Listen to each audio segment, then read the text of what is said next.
Congratulations! You are now the owner of a sophisticated new ICS Impulse system, developed in collaboration with Drs. Ian Kurthoys and Michael Hamagi and others at the University of Sydney. To assist you in getting the most out of your ICS Impulse system, we have included the training video. We hope you find it easy to use and that the use of the incorporated tips and information result in improved data collection and accuracy. A head impulse is a quick movement of the head which stimulates the semicircular canals. The patient fixates on a dot during the head movement. The ICS Impulse goggles measure the head and eye movement. The response is that both eyes turn to correct for or compensate for the head turn. This compensation keeps the patient looking at the target as the head is turned.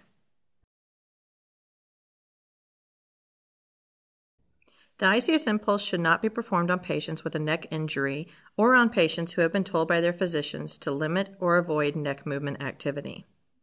When you first start up your ICS system, you have three options when collecting data. You can use a temporary patient file and then enter the patient information later, or enter new patient information immediately, or you can open an existing patient file. Prior to placing the goggles on the patient, you need to make sure you prepare the goggles.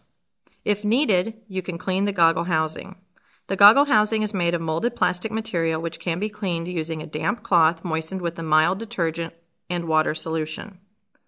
You want to ensure the goggles have a new, unused face cushion. To remove the face cushion, slightly flex the goggles out at the side opposite of the camera side and snap out the face cushion. Release the face cushion from the other side. Properly dispose of the used face cushion. Obtain a new face cushion.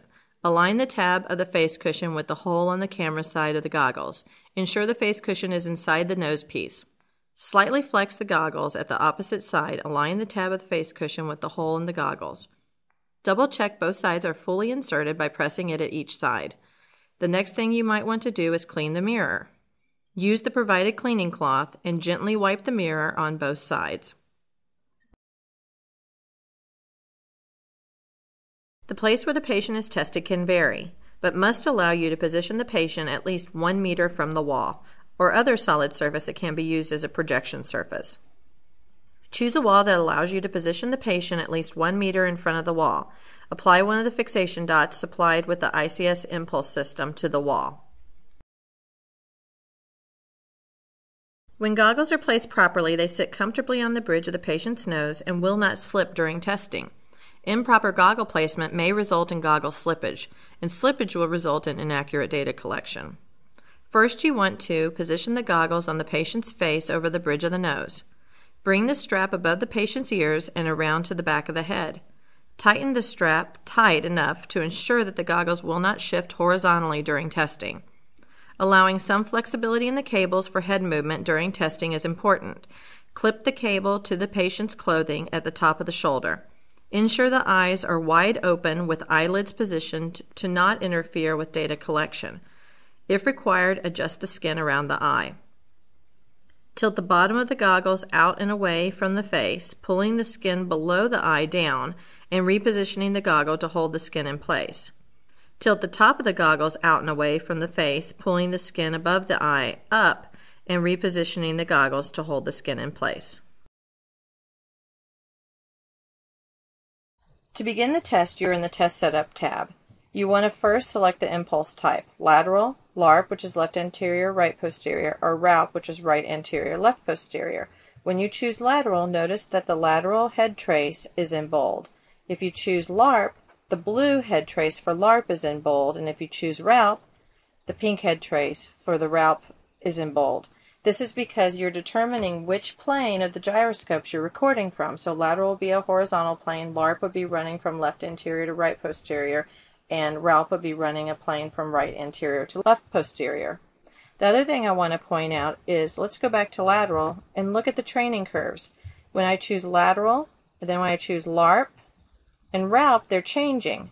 So you have to make sure you choose the correct test for what you're getting ready to perform on the patient. Let's go back to lateral. For patients with spontaneous nystagmus, select the checkbox. Spontaneous nystagmus. It prevents good impulses from being rejected inappropriately. Pupil detection is performed to ensure the system tracks the pupil properly prior to calibration. Position the pupil in the ROI region of interest. Over here in the test setup, you see the green square.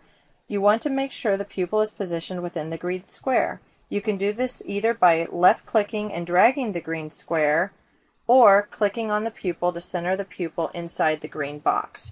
So let's click on the pupil, and now the green box is centered. And as you can see over on the left-hand side, the white is the pupil and the black is the background. Once you have the pupil centered in the green ROI box, you want to click OK. Now you see the real-time trace. The orange is the head and the green is the eye.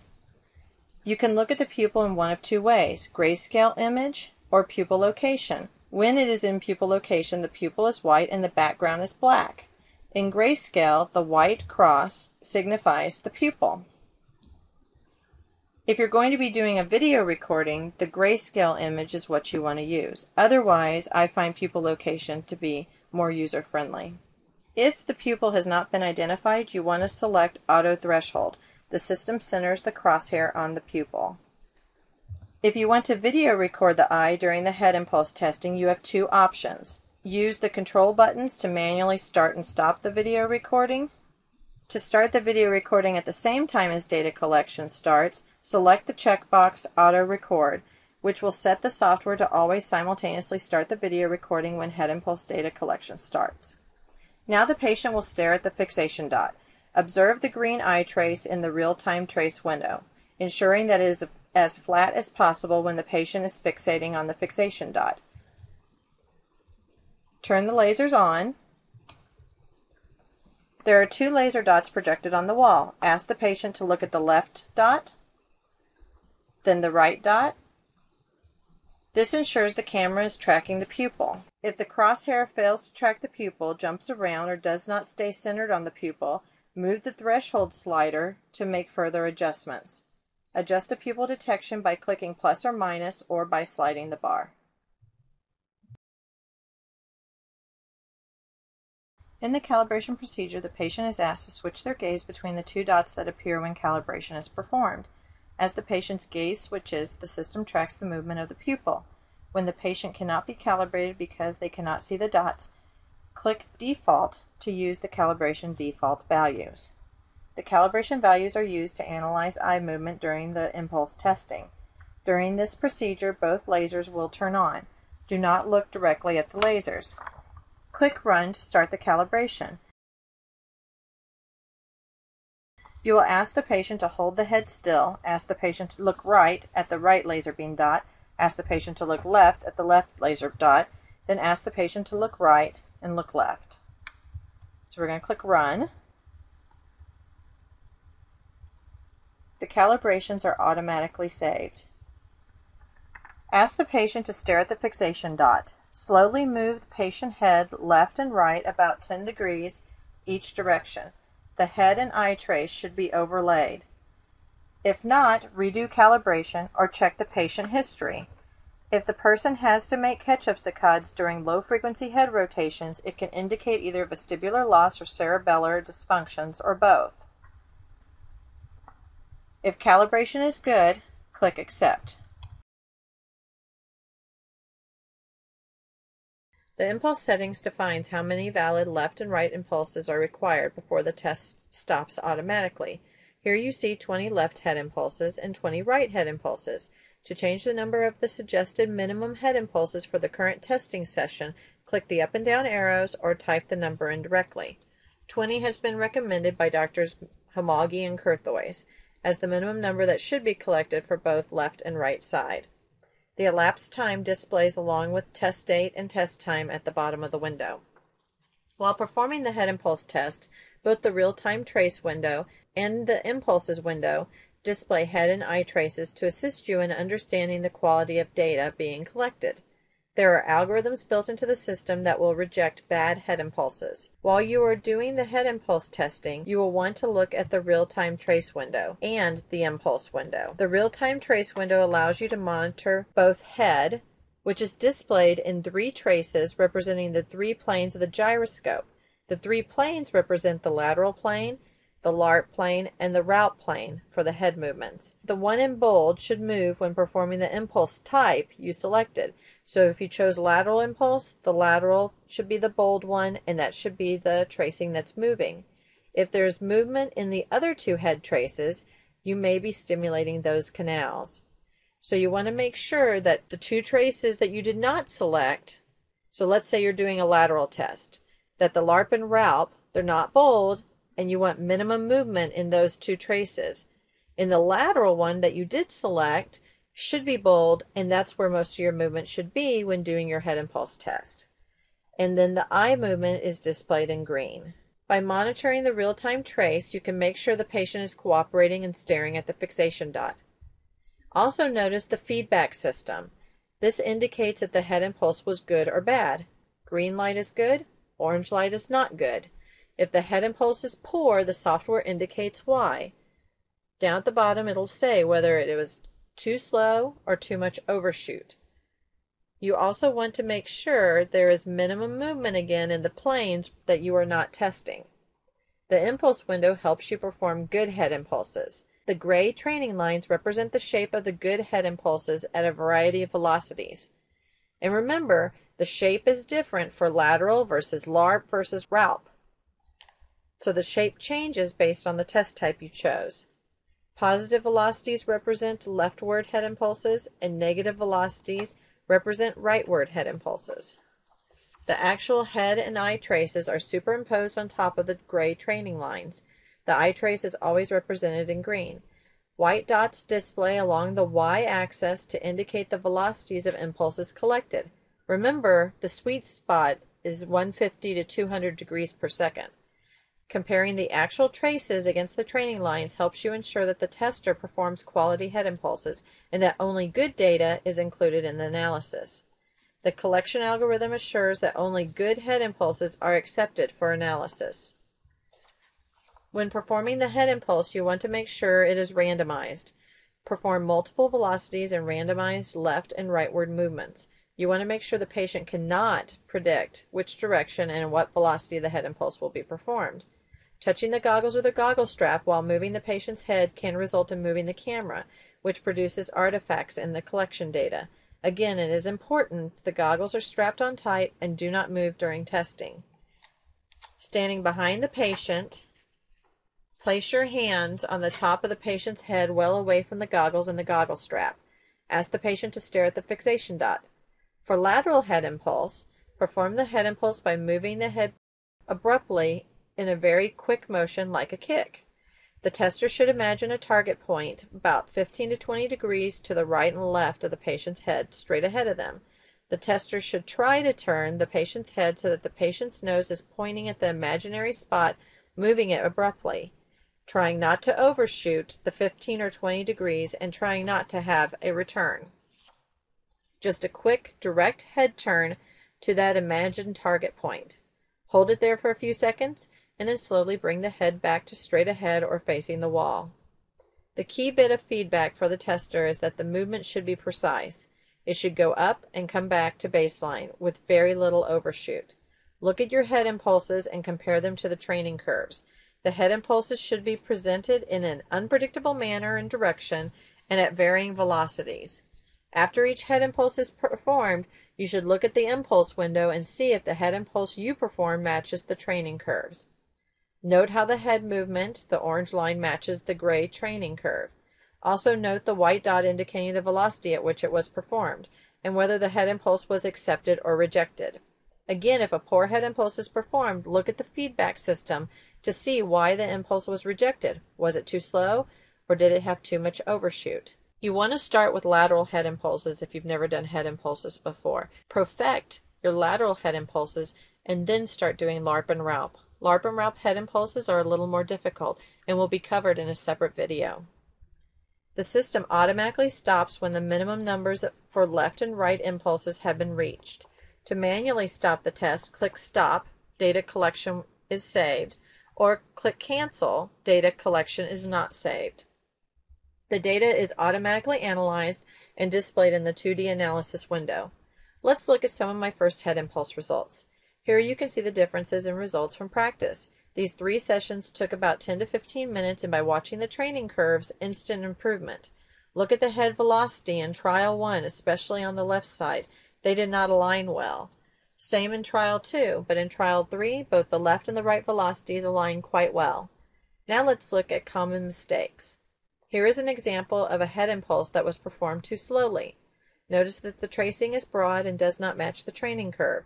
In this second example, the head impulse was performed at the correct speed, but the return was too quick. After performing the head impulse, you need to hold it there for a few seconds, and then slowly bring the head back to straight ahead. Regarding analysis of the data, this video will not cover understanding head impulse analysis. I refer you back to the manual or to the analysis video. We want to make one more comment regarding data collection.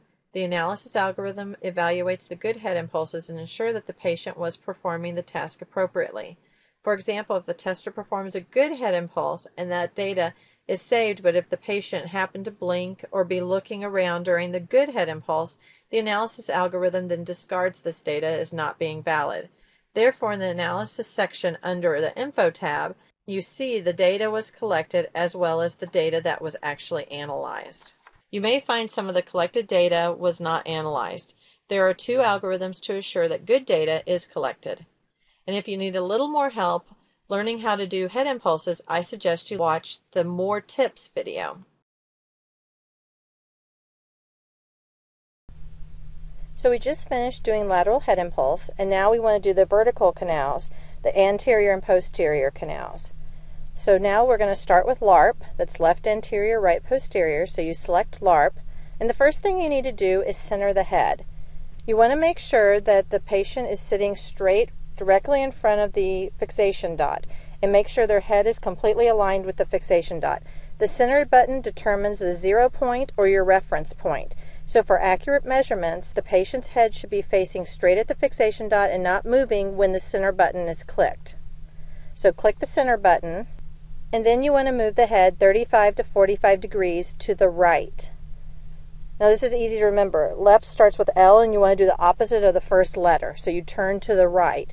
By turning to the right, you're lining up the left anterior canal towards the fixation dot and the right posterior canal towards the fixation dot. So why do we move the head? First thing is, when we move the head to the right, we're making sure that our head impulses are a pure pitch motion and not a combination of pitch and roll. By performing a pure pitch motion, it makes it a lot easier to perform your head impulses accurately. So that's one reason why we move the head.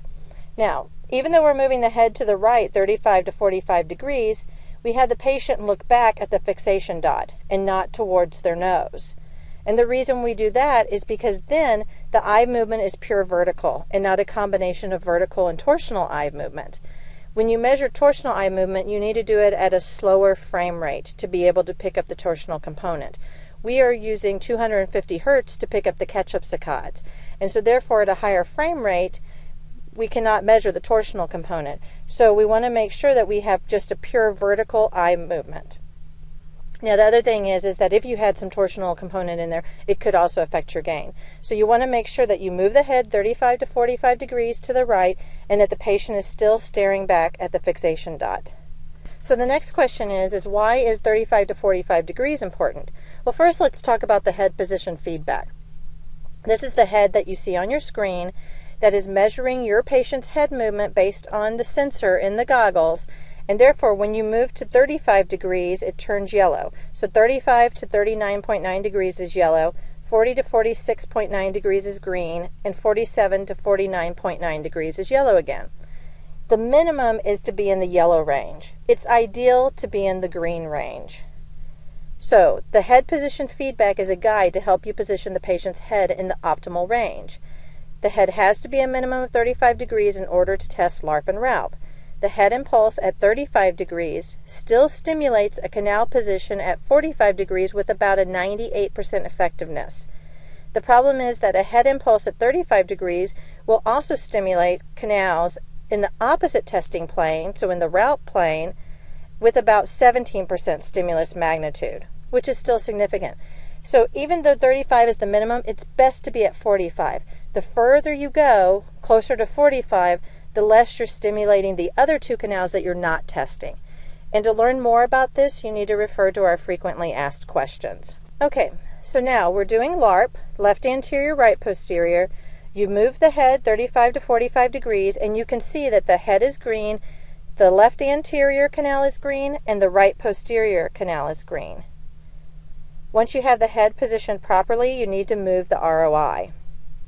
So that's your ROI box. You need to slide it over and make sure the pupil is centered in the ROI box. Make sure the patient can still see the fixation dot.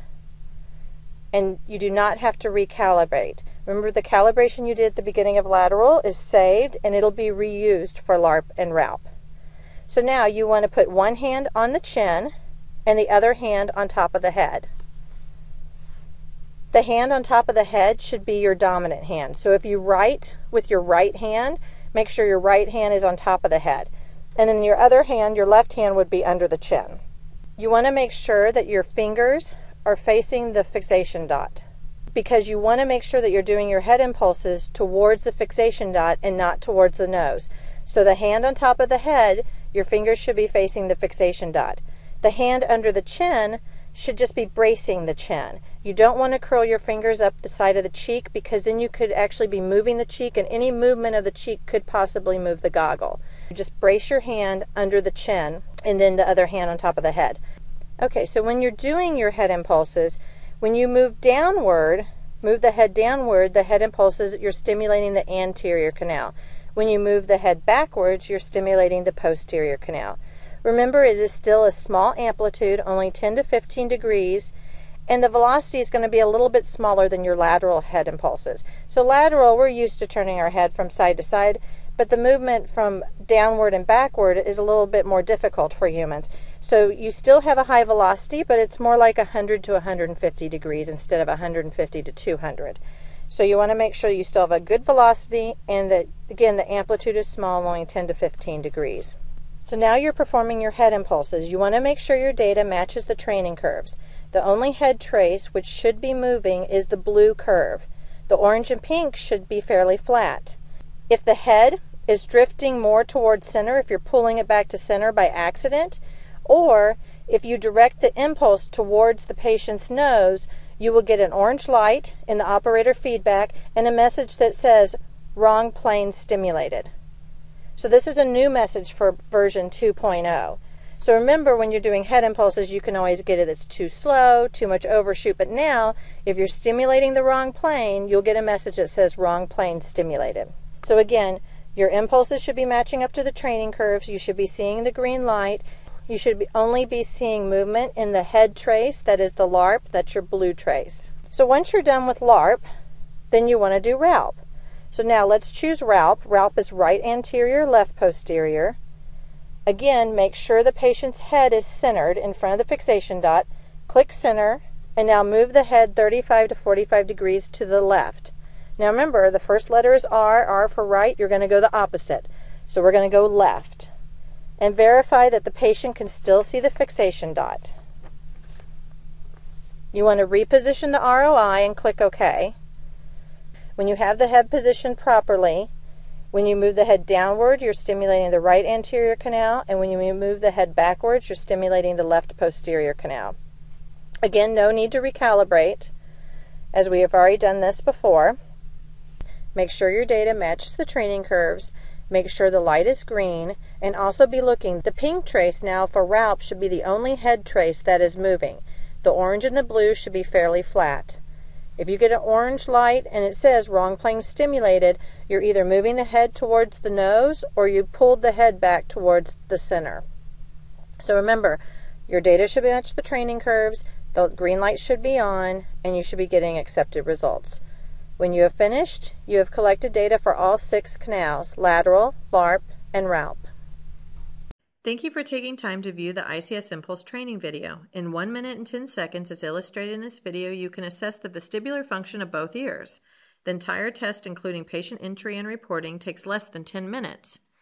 Please refer to headimpulse.com and a user manual for additional information.